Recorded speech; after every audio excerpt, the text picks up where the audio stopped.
ज्योति के बारे में जैसे जैसे जांच आगे बढ़ती जा रही है, कई नई बातें सामने आती जा रही। पाकिस्तान में उसे कहीं भी आने जाने की छूट थी, वहां सिक्योरिटी मिलती थी और किसी वीआईपी की तरह ज्योति को ट्रीटमेंट मिलता था। पिछले कुछ सालों में ज्योति 3 बार पाकिस्तान गई। हर बार ऐसी जगहों तक गई जहां किसी आम भारतीय नागरिक का जाना संभव नहीं हो पाता। जासूस ज्योति मल्होत्रा के लिए पाकिस्तान में घूमने के लिए कोई भी इलाका प्रतिबंधित नहीं था। वो बिंदास होकर पाकिस्तान में जहां चाहे जब चाहे आसानी से आ जा सकती थी। बल्कि उसकी सुरक्षा के लिए पाकिस्तान की पुलिस खुद सिक्योरिटी मुहैया करवाती थी। खबर है कि कई बार ज्योति उन जगहों पर भी गई जहां सामान्य भारतीय चाहकर भी नहीं जा सकते। हर बात में सिर्फ पाकिस्तान प्रेम। ज्योति जब जब पाकिस्तान जाती और पाकिस्तान से लौटती, तब उसके जहन में सिर्फ और सिर्फ पाकिस्तान की तारीफ ही भरी होती थी। पाकिस्तानी मीडिया में ज्योति की सेटिंग इतनी तगड़ी थी कि वो जहां भी जाती, पाकिस्तानी मीडिया का एक ग्रुप उसके पीछे सिर्फ इसीलिए लग जाता क्योंकि उसे ज्योति के मुंह से पाकिस्तान की तारीफ सुननी होती थी। ये लाहौर का अनारकली बाजार है। ज्योति जब भी यहाँ जाती तो बाजार में उसको सिक्योरिटी प्रोवाइड करवाती थी पाकिस्तानी हुकूमत। मतलब आप खुद निकालिए कि ज्योति की कितनी पहुंच थी कि एक सामान्य पर्यटक के लिए ऑटोमेटिक हथियारों से लैस गार्ड मुहैया करवाए जाते थे और जासूस ज्योति अपनी हर बात में सिर्फ पाकिस्तान की तारीफें करती दिखाई देती थी। आप इस वीडियो को गौर से देखिए। ये तब का वीडियो है जब ज्योति मल्होत्रा लाहौर का किला घूमने पाकिस्तान गई। ज्योति की इतनी धाक थी कि लाहौर किला घूमने के दौरान भी उसे सिक्योरिटी प्रोवाइड की गई और दोबारा वीडियो बनाने के लिए ज्योति दूसरी बार लाहौर का किला घूमने गई। जासूस ज्योति मल्होत्रा जहां जाती वहां सिर्फ पाकिस्तान और पाकिस्तानियों की तारीफ में कसीदे पढ़ती। लाहौर किला घूमने के दौरान भी ज्योति सिर्फ पाकिस्तानियों की तारीफ करती हुई दिखाई दे रही है। ज्योति के YouTube चैनल पर पाकिस्तान से जुड़े ढेरों वीडियोस हैं। एक भारतीय नागरिक को 3 बार पाकिस्तान का वीजा मिलना कोई सामान्य बात नहीं मानी जा सकती, वो भी तब जब ज्योति की पृष्ठभूमि पूरी तरह से पत्रकारिता या राजनयिक हो ही ना। कुछ रिपोर्ट्स में तो यह भी कहा गया कि वो चौथी बार भी पाकिस्तान जाने की योजना बना रही थी, लेकिन उससे पहले ही पुलिस ने ज्योति मल्होत्रा के अरमानों पर पानी फेर दिया। Bureau report, C media. ज्योति को लेकर अब जो खुलासा है वो खुलासा भी हैरान करने वाला है, क्योंकि ज्योति न केवल कई बार पाकिस्तान गई बल्कि वो एक बार चीन भी जा चुकी। अब इस बात की भी जांच की जा रही है कि आखिर चीन जाने के पीछे ज्योति का कनेक्शन क्या है, क्योंकि पाकिस्तान टूर के दौरान ही दावा किया जा रहा है कि पाकिस्तान के अंदर कुछ चीनी नागरिकों से ज्योति की मुलाकात हुई और उसके बाद ज्योति चीन पहुंची। ज्योति का दर कहां तक जासूसी के था, पाकिस्तान टू चीन, अय्यार ज्योति के जासूसी सी। हिसार की ज्योति के जासूसी कांड में जैसे जैसे जांच आगे बढ़ रही है, वैसे वैसे ज्योति का काला चिट्ठा सामने आ रहा है। ज्योति के पाकिस्तानी कनेक्शन का खुलासा होने के बाद अब ज्योति के चीन के साथ रिश्तों की बात सामने आ रही है। खुलासा ये कि ज्योति कई बार पाकिस्तान जा चुकी है और एक बार चीन भी जा चुकी है। इस दौरान ज्योति PIO के संपर्क में थी। ज्योति के पाकिस्तान जाने का खर्च पाक हाई कमीशन के अधिकारी ने उठाया। ज्योति के साथ कुछ लोगों को आइडेंटिफाई कर उनकी जांच की जा रही है। एजेंसी से इनपुट मिला था, उस पर हमने काम किया। तो ज्योति मल्होत्रा जो कि रेजिडेंट है हिसार की, उसको हमने अरेस्ट किया। तो she was in touch with PIOs and she had also visited Pakistan multiple times और she had also visited China once। ये तस्वीर देखिए, ये तस्वीर तब की जब ज्योति लाहौर गई। इस दौरान उसकी मुलाकात चीन के कुछ नागरिकों से हुई।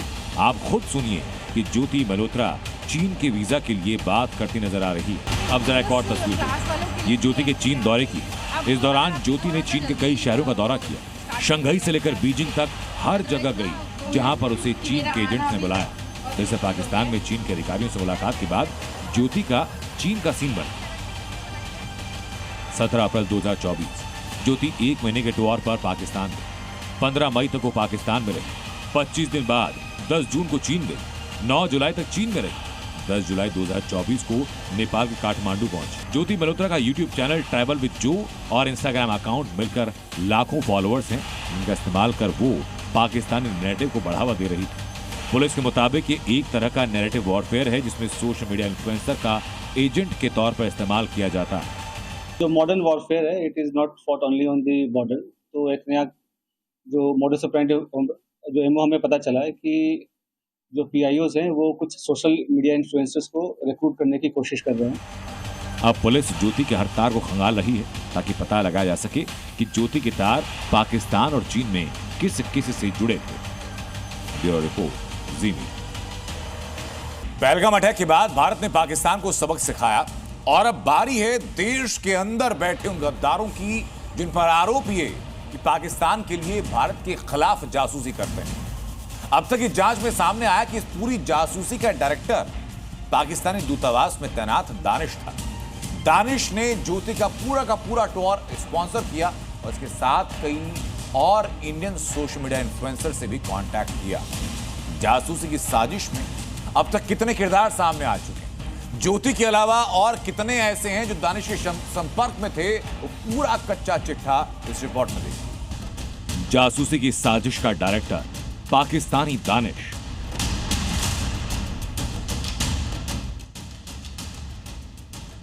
ज्योति के फ्रेंड पाकिस्तान से कितने कनेक्ट। जब से ब्लॉगर ज्योति मल्होत्रा पर पाकिस्तान के लिए जासूसी के आरोप लगे तब से एक नाम सबसे ज्यादा सामने जो है दानिश। दानिश पाकिस्तानी एम्बेसी में काम करता था।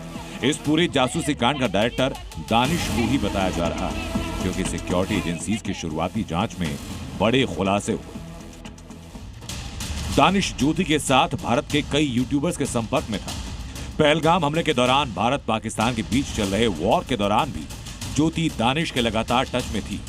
ज्योति की पाकिस्तान यात्रा का सारा खर्च पाकिस्तान हाई कमीशन में तैनात दानिश ने उठाया। दानिश के इशारे पर ज्योति पाकिस्तानी खुफिया एजेंट्स जैसे शकीर और राणा शहबाज से मिली। इसके अलावा कई पाकिस्तानी इंटेलिजेंस ऑफिसर के संपर्क में रही ज्योति का चीन कनेक्शन भी सामने आया। ज्योति एक बार चीन भी जा चुकी है। हरियाणा की यूट्यूबर ज्योति मल्होत्रा की गिरफ्तारी के बाद कई चौंकाने वाले खुलासे हुए। जासूसी के आरोप में अब तक कुल 6 आरोपी गिरफ्त में आ चुके हैं जो पाकिस्तानी उच्चायोग के कर्मचारी दानिश के संपर्क में आए और फिर देश के खिलाफ जासूसी के नापाक मिशन में जुटे।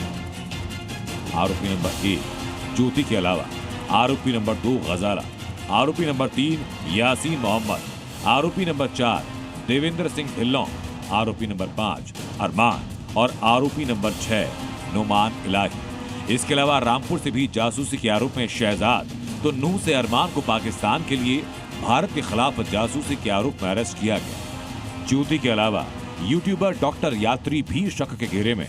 नवांकुर चौधरी ने खुद को पाकिस्तानी जासूस बताने वाले सभी आरोपों को झूठा बताया, लेकिन नवांकुर पर सवाल उठे जब उसके कुछ यूट्यूब वीडियोस में पाकिस्तानी हाई कमीशन की एक पार्टी में देखा गया। एक बीएसएफ जवान की आलोचना करते हुए दिखाया गया और एक क्लिप में भारत का गलत नक्शा दिखाए जाने का दावा किया। नवांकुर एक बार पाकिस्तान जा चुका है।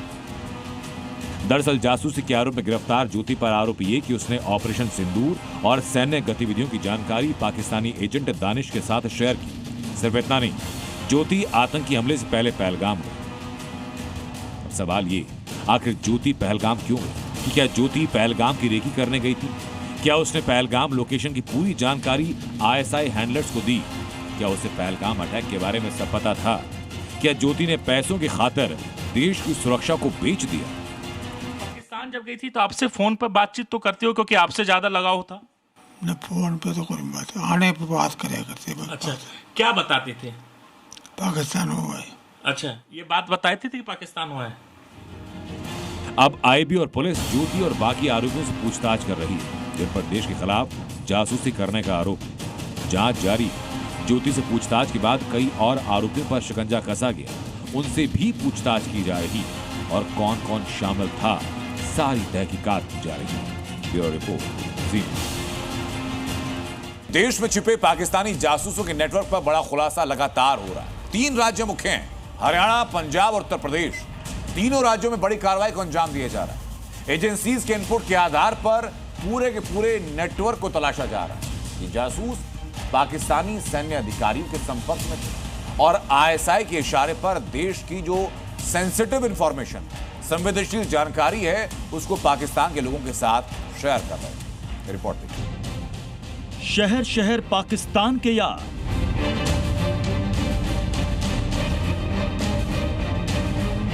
देश में ही छिपे हिंदुस्तान के गद्दार, पाकिस्तानी जासूसों के नेटवर्क का भंडाफोड़। 3 राज्यों में नेटवर्क पर बड़ा खुलासा।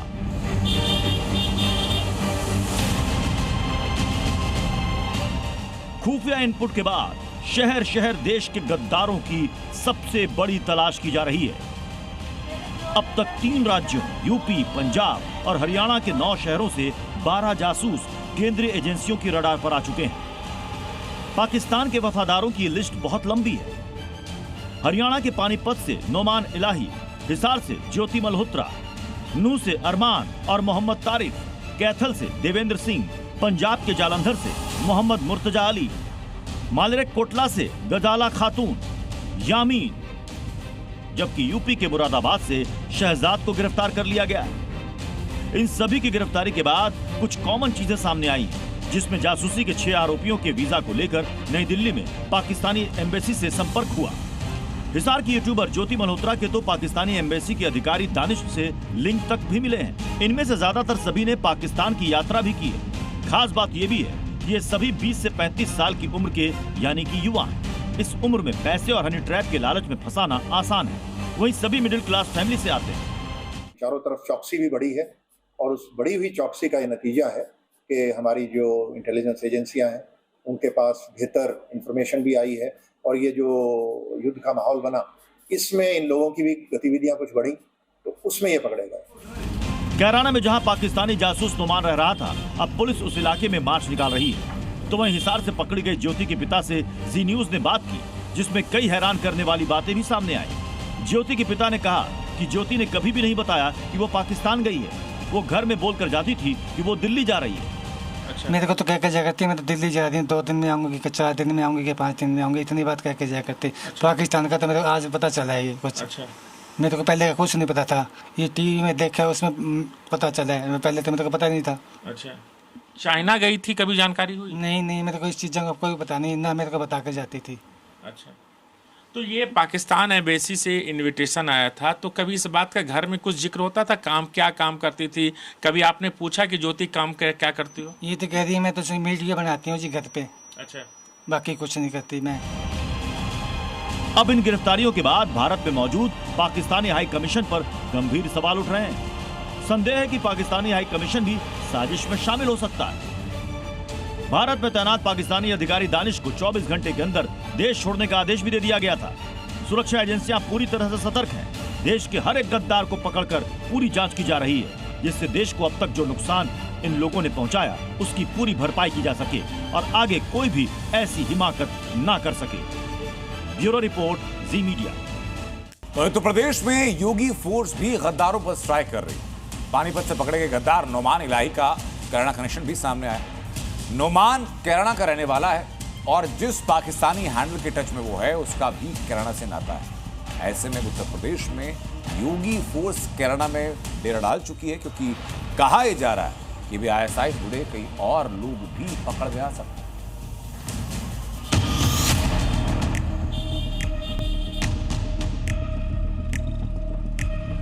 योगी फोर्स जो है कैराना इलाके में पूरे तरीके से मुस्तैद है। नोमान का कबूलनामा, हैंडलर इकबाल काना।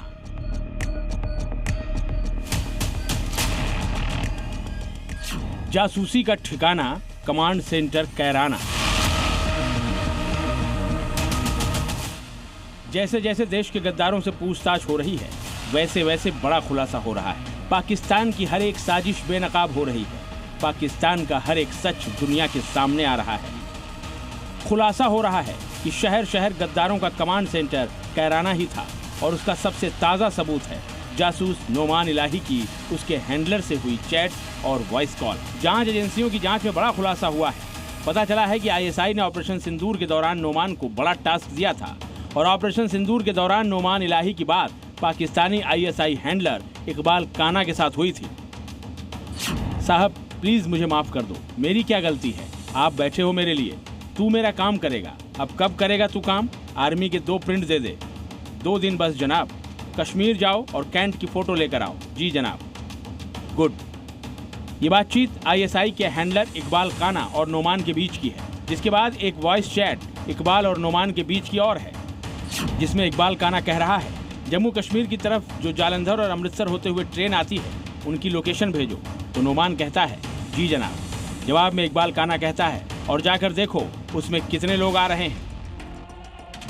इकबाल काना को जवाब देने के बाद नोमान ने अपनी वॉइस चैट्स को डिलीट कर दिया। नोमान इलाही के आतंक के तार कहां तक जुड़े हैं इसका पता लगाने के लिए हरियाणा पुलिस यूपी के कैराना तक की खाक छान रही है। कैराना में नोमान के घर से आतंक के सबूत तलाश रही है, जहां से हरियाणा पुलिस को संदिग्ध दस्तावेज भी मिले हैं, साथ ही कई पासपोर्ट भी मिले हैं। पता चला है कि नोमान के पास कुल 6 पासपोर्ट थे। सभी पासपोर्ट भारत के ही हैं और सब में पाकिस्तान की एंट्री है। जब उसे पुलिस ने पानीपत से ही गिरफ्तार किया और जब उसे पूछताछ की गई कि आखिरकार में वो कहाँ रहता है, तो पता चला कि वो उत्तर प्रदेश के कैराना में बेगमपुरा मोहल्ला में रहता है। तो उसके बाद में पुलिस यहाँ पर आई, घर की तलाशी ली। जिस घर में ताला लगा हुआ है उस ताले को खोला गया और उसके बाद में इस घर से पुलिस को दस्तावेज भी बरामद हुए हैं जो कि संदिग्ध बताए जा रहे हैं। कई पासपोर्ट पुलिस को मिले हैं। तो अब उसको लेकर के एक के बाद एक जो कड़ियां हैं उनको जोड़ने की कोशिश हरियाणा पुलिस की तरफ से की जा रही है। यानी नोमान अलग अलग पासपोर्ट के जरिए पाकिस्तान जाता था। खुलासा हुआ है कि नोमान पाकिस्तान के रहने वाले इकबाल काना के संपर्क में था। रिश्तेदारों से मिलने के बहाने नोमान इलाही 4 बार पाकिस्तान गया। पाकिस्तान में इकबाल ने नोमान को ISI अधिकारियों से मिलाया। नोमान के जरिए काना जम्मू कश्मीर की ट्रेनों की जानकारी लेता था। दरअसल कैराना को जासूसी नेटवर्क का कमांड सेंटर माना जा रहा है, क्योंकि ISI का बड़ा मोहरा नोमान इलाही भले ही पानीपत से गिरफ्तार हुआ है, लेकिन उसका नेटवर्क कैराना से ही जुड़ा है। कैराना से गिरफ्तार नोमान इलाही के ISI के बड़े मोहरे होने का शक है। कैराना में रहने वाले कई मुस्लिम परिवारों के रिश्तेदार पाकिस्तान में हैं। कैराना के कुछ लड़के पाकिस्तान में ISI हैंडलर्स बनकर बैठे हैं। कैराना का इकबाल काना, दिलशाद मिर्जा, हमीदा, शाहिद पाकिस्तान में मौजूद है। कैराना का शाहिद ISI एजेंट के तौर पर दुबई, मोरक्को, अफगानिस्तान गया। कैराना के शाहिद के पास ISI के लिए एजेंट तैयार करने का टास्क है। हालांकि इस बीच कैराना में पुलिस बल की तैनाती बढ़ा दी गई है। उत्तर प्रदेश पुलिस जो है इस इलाके में लगातार मार्च कर रही है। एक विजुअल्स आप देख सकते हैं कि बड़ी तादाद में यहाँ पर यूपी पुलिस के जवान यहाँ पर तैनात हैं और ये जानकारी है कि इस इलाके में जो पैदल मार्च है वो यहाँ पर किया जा रहा है। हरी भरकम जो पुलिस फोर्स है उसको आप यहाँ पर देख सकते हैं और यही कोशिश है कि इलाके में सब कुछ शांतिपूर्वक बना रहे। उसको लेकर के योगी फोर्स जो है कैराना इलाके में पूरे तरीके से मुस्तैद है। पाकिस्तानी हमदर्द का पुख्ता इलाज किया जा रहा है। ये वो लोग हैं जो रहते भारत में हैं, लेकिन इनकी रगों में ISI का टेरर नेटवर्क दौड़ रहा है। कैराना से जी मीडिया के लिए नीरज गौड़ की रिपोर्ट। ऑपरेशन सिंदूर के बाद पाकिस्तान ने भारत के कई शहरों को टारगेट किया। इनमें सबसे पहला हमला अमृतसर गोल्डन टेम्पल को टारगेट करके किया गया, लेकिन इंडियन फोर्सेस ने इस साजिश को नाकाम किया। गोल्डन टेम्पल के हमले को कैसे नाकाम किया, किस एयर डिफेंस सिस्टम का इस्तेमाल किया गया और उसकी क्या खासियत है। आतंकवाद को जड़ से मिटाने के लिए हिंदुस्तान ने चला दिया ऑपरेशन सिंदूर है। भारत माता की जय, भारत माता की जय।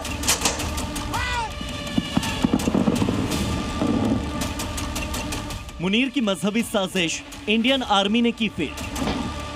गोल्डन टेम्पल टारगेट, पाकिस्तान की साजिश fail.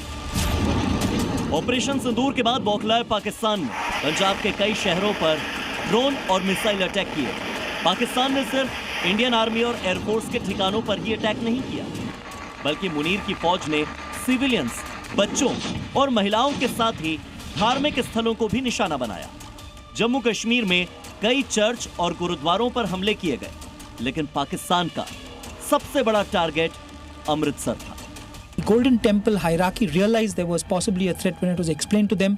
They allowed us to deploy guns to secure to protect the Golden Temple. Lights were switched off so that we could clearly visualize the drones as they were coming in, and that gave us a greater clarity in the sky, because as and when you saw the light,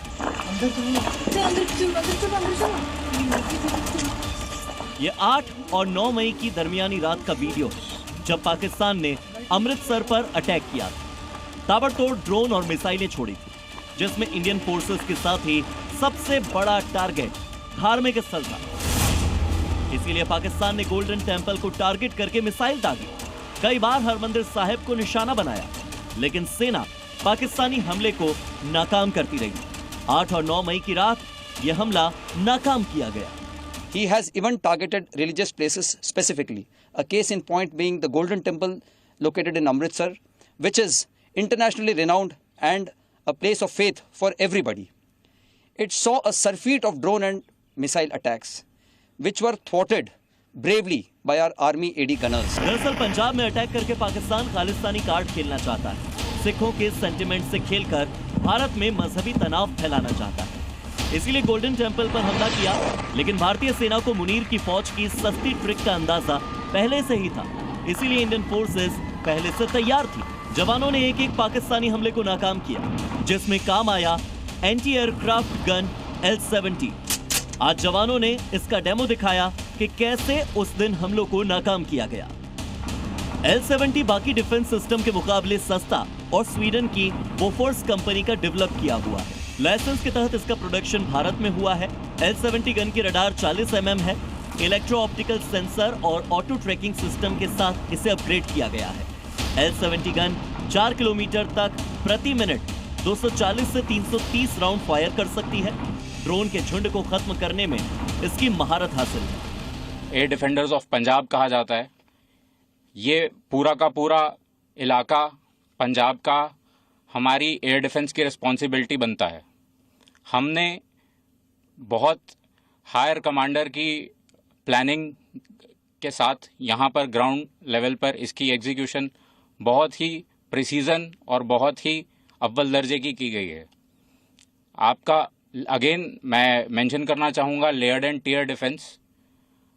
हमारा AD wall इस तरीके से बना हुआ है। पाकिस्तान ने सिर्फ पंजाब में धार्मिक स्थलों को निशाना नहीं बनाया, जम्मू कश्मीर के पुंछ में भी गुरुद्वारे पर हैवी फायरिंग की थी। गोलीबारी इतनी तेज थी कि लोगों को 1999 के कारगिल युद्ध की याद आ गई। पाकिस्तान की गोलीबारी में 4 सिखों की जान चली गई। मृतकों में दुकानदार अमरीक सिंह, रंजीत सिंह, पूर्व सैनिक अमरजीत सिंह और हाउसवाइफ रूबी कौर शामिल है। गुरुद्वारे की दीवार भी क्षतिग्रस्त हो गई, लेकिन भारत ने इन हमलों का मुंहतोड़ जवाब दिया। पाकिस्तानी फौज को सुबह अपनी चौकी पर सफेद झंडा लगाना पड़ा। सीज फायर के लिए अमेरिका से गुहार लगानी पड़ी, लेकिन इस बार पाकिस्तान के हर शहर और 11 एयरबेस पर अटैक करके भारत ने बता दिया कि पाकिस्तान का हर कोना, हर शहर भारत के निशाने पर। अगर अगली बार आतंकी हमला हुआ तो ऑपरेशन सिंदूर अभी भी जारी है। याद रहे कि ऑपरेशन सिंदूर केवल स्थगित किया गया है, खत्म नहीं हुआ। उसका विकराल रूप अभी बाकी है। पाकिस्तान को पता चल चुका है कि जब भारत पाकिस्तान के कोने कोने तक पहुंच गया है, तो जब आतंकवाद विकराल रूप लेकर सामने आएगा, तो पाकिस्तान को भारत का सबसे खौफनाक चेहरा देखने को मिलेगा। ब्यूरो रिपोर्ट, ज़ी मीडिया। भारत के खिलाफ आतंकी साजिशें रचने वाले मोस्ट वांटेड लश्कर कमांडर सैफुल्लाह, जो पाकिस्तान के सिंध प्रांत में ढेर कर दिया गया। सैफुल्लाह कुछ दिन पहले नेपाल से ठिकाना बदलकर वहां शिफ्ट हुआ था, जहां अज्ञात हमलावर ने गोली मार दी। सड़क पर तड़पते हुए सैफुल्लाह ने दम तोड़ा। उसके बाद लश्कर के खिलाफ इस ऑपरेशन सिंदूर से हड़कंप मच गया।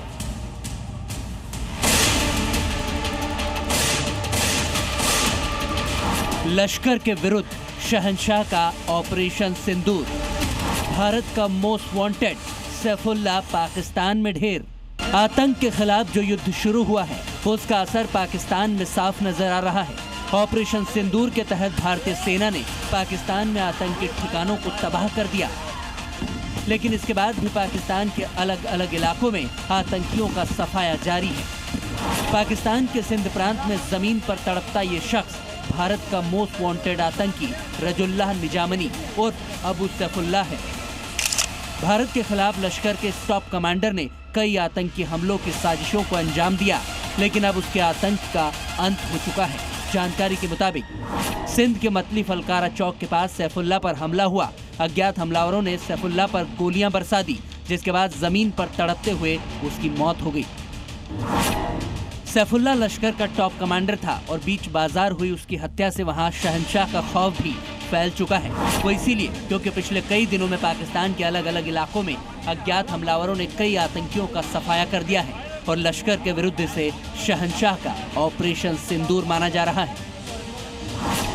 सैफुल्लाह नेपाल में लश्कर के मॉड्यूल पर काम कर रहा था। नेपाल में वो विनोद कुमार के नाम से रह रहा था। सैफुल्लाह ने नेपाली महिला नगमा बानू से शादी भी की थी। सैफुल्लाह भारत में आतंकियों की घुसपैठ कराता था, आतंकी गतिविधियों के लिए कैडर भी तैयार करता था, साथ ही आतंकियों को आर्थिक मदद भी ये मुहैया करवाता था। सैफुल्लाह लश्कर के ऑपरेशनल कमांडर आजम चीमा उर्फ बाबाजी का सहयोगी था और नेपाल में रहकर वो भारत के खिलाफ आतंकी साजिशों को अंजाम दिया करता था। खबरें की रिपोर्ट हमने भी देखी है और अभी वो रिपोर्ट्स ही आ गई, ये कंफर्म्ड हो गई, उसकी पिक्चर तस्वीरें वगैरह सब आ गई हैं जिस प्रकार से वो मारा गया। लश्कर कमांडर सैफुल्लाह ने भारत के खिलाफ 3 बड़ी आतंकी साजिशों को अंजाम दिया, जिनमें 2006 में नागपुर के आरएसएस मुख्यालय पर हमला शामिल था, जिसे सुरक्षा बलों ने नाकाम करते हुए 3 आतंकियों को ढेर कर दिया था। 2007 में यूपी के रामपुर में सीआरपीएफ कैंप पर लश्कर का आतंकी अटैक हुआ था, जिसमें सीआरपीएफ के 7 जवान शहीद हो गए थे। सैफुल्लाह 2005 में आईआईएससी बेंगलुरु पर हमले की साजिश का भी मास्टरमाइंड था। सैफुल्लाह ने जिस जमीन से आतंक की तालीम हासिल की, उसे पाकिस्तान की जमीन पर उसे ढेर कर दिया गया। सैफुल्लाह ने कुछ दिन पहले ही नेपाल से अपना ठिकाना बदलकर पाकिस्तान के सिंध प्रांत कर लिया था, जहां बदीन इलाके में वो लश्कर से जुड़े जमात उद दावा के लिए आतंकियों की भर्ती का काम किया करता था और वहीं उसे ढूंढकर शहंशाह ने अब मौत के घाट उतार दिया है। ब्यूरो रिपोर्ट, जी मीडिया। ऑपरेशन सिंदूर के दौरान पाकिस्तान पर घुटनों पर आने को मजबूर करने वाले वॉर हीरोज, जी मीडिया की टीम एलओसी पर उस जगह पहुंची जहां से पाकिस्तानी फौज के बंकर और पूछ को तबाह किया, जहां भारतीय सेना की आर्टिलरी रेजिमेंट तैनात थी। यहीं से भारतीय सेना ने पाकिस्तान की कई चौकियों को निशाना बनाकर खत्म किया। 7 मई को शुरू हुए ऑपरेशन सिंदूर में यहाँ पर कई सारी हमारी जो आर्टिलरी है वो भी यहाँ पर यूज हुई और वो दिखा रहे हैं हम किस तरह से इस मीडियम आर्टिलरी का इस्तेमाल किया गया और बड़े पैमाने पर जो पाकिस्तानी जो आतंकी थे उन्हें ढेर किया गया और साथ ही साथ जो पाकिस्तानी सेना के जवानों ने लगातार सीज फायर वायलेशन करने की कोशिश की उसका जवाब दिया गया। इस समय हम अखनूर सेक्टर में मौजूद हैं जहाँ पर एक स्ट्रेटेजिक लोकेशन में हमारी जो आर्टिलरी है वो यहाँ तैनात की गई थी और उन्हीं के साथ इस समय मौजूद हैं। किस तरह से ऑपरेशन सिंदूर में इसने एक महत्वपूर्ण भूमिका जो है वो निभाई है।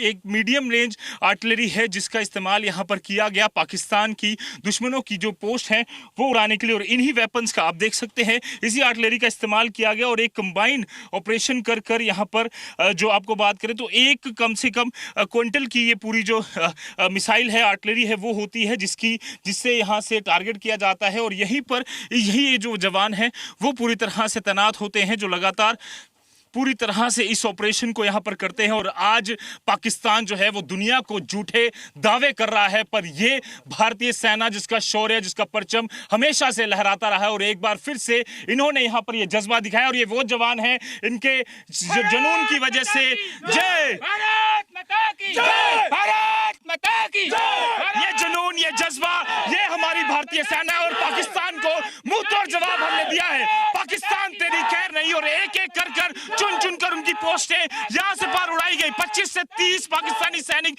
यहां मारे गए। बौखलाया पाकिस्तान पूरी तरह से तिलमिलाया जब उसने सीज फायर की मांग की। अभी भी ऑपरेशन सिंदूर लगातार चल रहा है। अगर गोली आएगी तो उसका जवाब यही सैनिक गोले से देंगे जैसे इन्होंने अभी दिया और पाकिस्तान की पोस्टें पूरी तरह से यहां पर उड़ा दी। वीडियो जर्नलिस्ट मानी के साथ जतवरा, जी मीडिया। ऑपरेशन सिंदूर में भारत के एयर डिफेंस सिस्टम की निर्णायक भूमिका रही।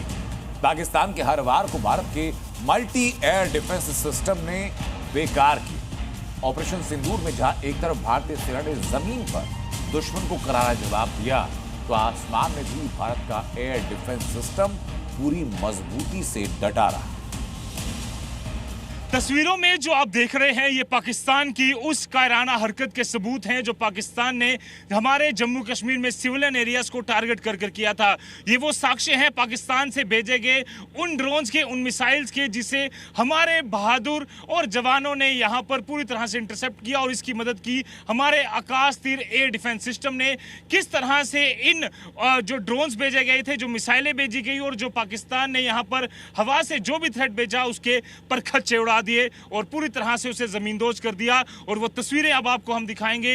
ये है वो एयर डिफेंस सिस्टम और ये है वो गन जिसकी यहाँ पर पूरी तरह से मदद ली गई और जो भी थ्रेट हमें पाकिस्तान से मिला उसे निस्तनाबूद कर दिया। आप देख सकते हैं ये जो एयर डिफेंस सिस्टम का एक पार्ट है, ये एक वेपन है जिसकी मदद से करीबन 10 से 15 किलोमीटर तक ये जो वेपन है वो मार कर सकता है। ये जो गन है वो मार कर सकती है और इसकी मारक क्षमता की वजह से ही इसे कई गुना ज्यादा खास जो है वो इसे माना जाता है। इसमें अगर हम बात करें तो पहले जो रडार है वो पहले ड्रोन को देखती है, उसे इंटरसेप्ट करती है और उसे पूरी तरह से गिराने में फिर यहाँ से जो जवान हैं वो यहाँ पर शूट करते हैं। इनके अंदर अत्याधुनिक जो कैमराज हैं वो लगे हुए हैं जिसमें अंधेरे में और सुबह के टाइम दोनों समय यानी कि नाइट विजन जो कैमराज हैं वो भी इसमें लगे हुए हैं पूरी तरह से। और यही कारण है कि कई सारे जो पाकिस्तान की तरफ से कोशिशें की गई उसको मुंहतोड़ जवाब जो है वो दिया गया। और यही वो सिस्टम है और यही वो जवान है जिन्होंने जम्मू कश्मीर के लोगों की रक्षा करने के साथ साथ